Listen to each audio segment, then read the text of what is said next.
related non-agenda items. We have one, which is Kyra Paul. Our one and only this evening. Okay, can I back this up? Okay, so constituents. The shortest and simplest definition is serving to form, compose, or make up a unit.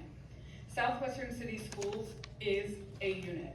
Every person in this room is a constituent of the school board, of the elected school board.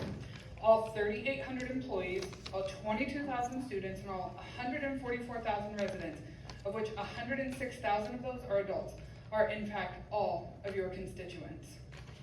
Chris received 10,234 votes. Denise received 15,940, which she likes to continuously remind us of.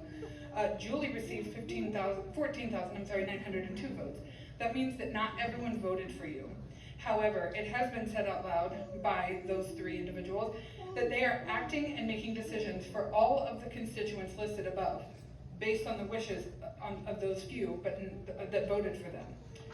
The residents, students, and staff of this district are all your constituents, whether they could, couldn't, did, or like me, did not vote for you. I know you are all aware, because myself and people like me get up here month after month to remind you that you represent a large minority population of students. In turn, that means you represent their parents, most of which are not eligible to vote. Their voices deserve to be heard, their wishes deserve to be honored, and their students' education and everything that relates to it should be respected and valued. All of those people are your constituents.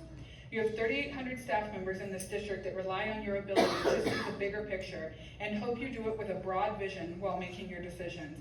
You being able to see past your political alignments, conservative ideologies, and the personal agenda of the Moms for Liberty cult is crucial, but it seems that you lack the ability to do so.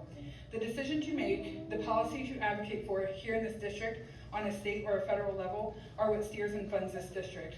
If our staff doesn't receive the compensation to match their job, they're likely to leave. If the staff doesn't receive the resources, like either selecting comprehensive curriculum, tangible items like pencils, or actual support from aides, it seriously affects their ability to do their job to the highest degree, which leads to our students receiving a subpar education. Does this seem like the right path for all of your constituents?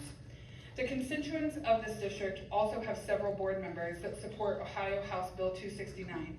And it reads in part, the Department of Education and Workforce shall develop a model success sequence and character education curriculum for developmentally appropriate instruction for grades 7 through 12. The model curriculum shall consist of the value of finishing high school, which is great, working full-time, sure, for some, getting married before having children, and instruction in the following character traits and fundamental values deeply rooted in the history and the tradition of the United States. I've selected a few to focus on. Respect for patriotism, service to the community, and concern for the common good. The second is respect for religious faith, morality, wisdom, and knowledge. And the last is respect for lifelong marriage, sexual fidelity within marriage, and sexual abstinence outside of marriage. Why does a school need to teach patriotism? Most of us aren't feeling very patriotic these days. Not everyone is of the same belief or religious faith, so why does our public school need to teach about that?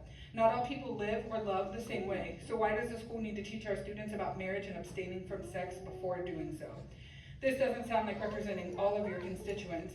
In fact, this all sounds like indoctrination to me. But wait, I thought drag queens reading books about acceptance and respect for all and safe space signs in our schools was doing that. I don't think so. As we move forward with this atrocious state budget that was passed and the federal government gutting funding for education, this board is going to be faced with a lot of very tough decisions. You'll be thinking about what services and programs to cut, what staff need to be let go, how many buses we can cut, and how far we can extend the distance to walk to school. The NSBLC advisory board that you join may suggest that you start your cuts with the most vulnerable population of students, students with varying disabilities and our English language learners. Those students and their families rely on you to make the right decision to ensure that their education continues appropriately and equitably. They are your constituents, after all. Everyone here is your constituent, and we demand that you do your job to represent all of us. Thank you.